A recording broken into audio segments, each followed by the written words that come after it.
The greatest miracle in the Nigerian banking space is the story of the rejuvenation of Access Bank.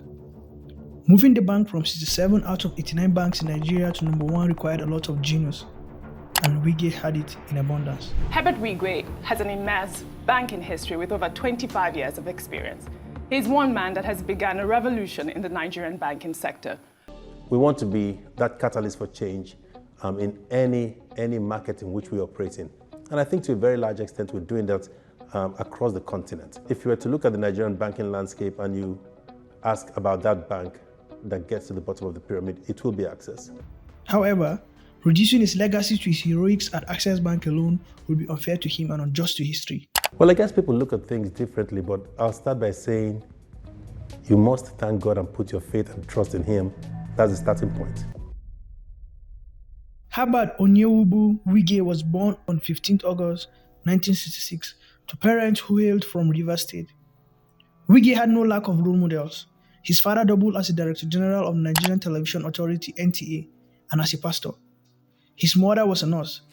Wigwe never doubted what he wanted to be in the future and the course he needed to study to achieve it. When the result for the Joint Admission and Matriculation Board exams came, he did not meet the mark for accounting, so he had to sit the year at home. At his second trial in 1983, he was admitted to study accounting at the University of Nigeria, Nsukka, and graduated in 1987.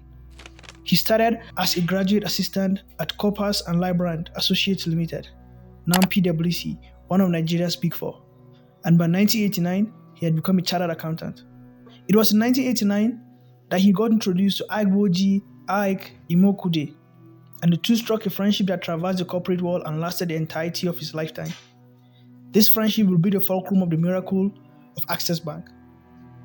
From Coopers and Librand Associates Limited, Herbert moved to Capital Merchant Bank, where he left after he won the British Council scholarship to embark on a master's degree in banking and finance at North Wales University in the UK.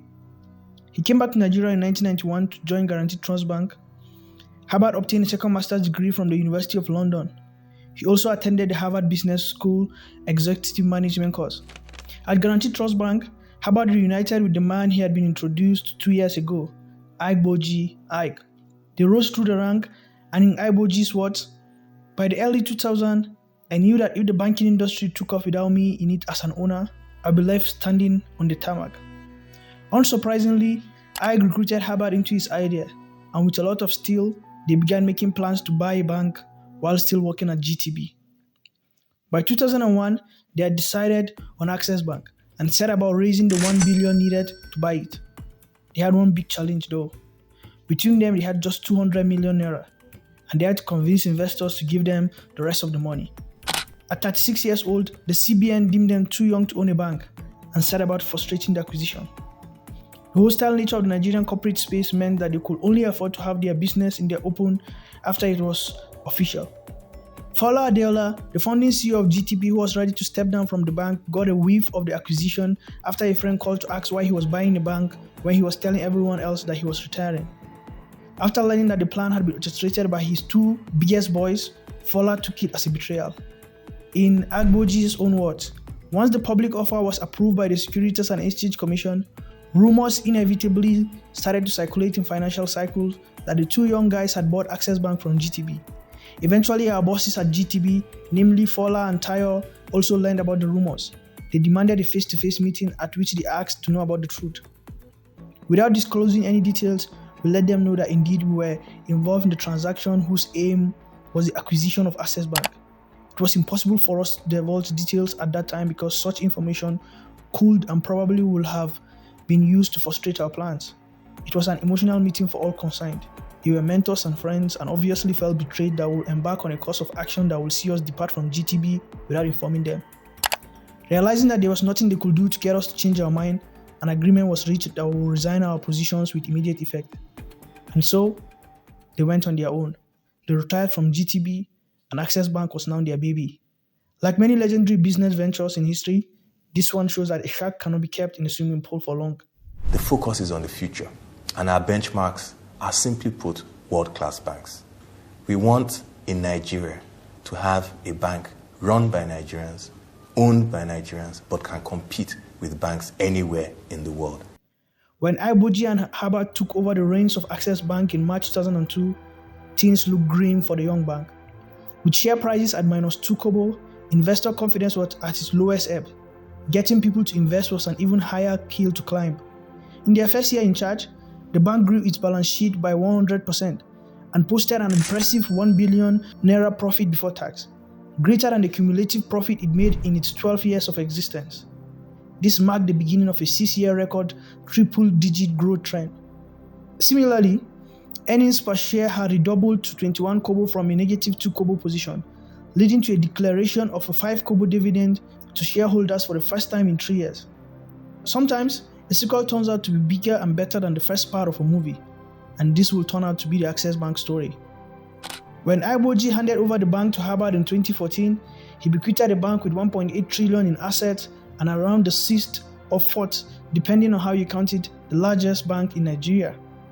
A decade later, under Herbert's stewardship, the bank now has somewhere in the region of 23 trillion naira, with the acquisition of Diamond Bank in 2014 cementing its position as Nigeria's largest bank and Africa's largest bank. Outside the corporate life, Herbert invested heavily in the causes he believed in. His collection of artwork speaks volumes to his love of the arts, as his philanthropy does of his love for humanity. He dreamed of adopting 1 million children, and at the last count had already adopted 30,000 children. Herbert Wigwe was awarded the Commander of the Order of the Federal Republic of Nigeria National Honor in 2023. Wigwe dreamed of establishing the first Ivy League university in Africa. This ambition saw him invest $500 million in building Wigwe University in his hometown of Isiokpo. At 57, Wigwe looked in great shape, if genes counted for anything. His father being alive at 90 meant the odds were in his favor. Had the helicopter accident not claimed his life, together with that of his wife, Chizoba, and his first son, Chizzy, alongside 5 others on their way to the Super Bowl in Las Vegas, one can only imagine what could have been. In the past few days, the cream of Nigerian elites gathered to celebrate the life of Herbert. Africa's richest man, Aliko Dangote, gave his eulogy with tears in his eyes. Former CBN governor and former emir of Kano, Sanusi Lamido Sanusi, could not stop the tears from dropping as he spoke fondly of his friend, Herbert. They told the stories of his friendship, of his daring, of his intelligence, of his taste for excellence, and of his love for his family. But it was not just the rich that cried over the death of Herbert. In his community, the whole community came out to walk his corpse, causing go-slows that lasted for hours. Old women, young men, fathers, and children could be seen crying like they've lost a blood relative. This is Herbert Wigwe, a man who came, who saw, and made a difference. Once when he was young, he told his friends, "I don't do small things." He has lived up to it. My deep condolence to the country, for he belongs to all of us. He now belongs to the ages. Rest in peace, Herbert Wigwe.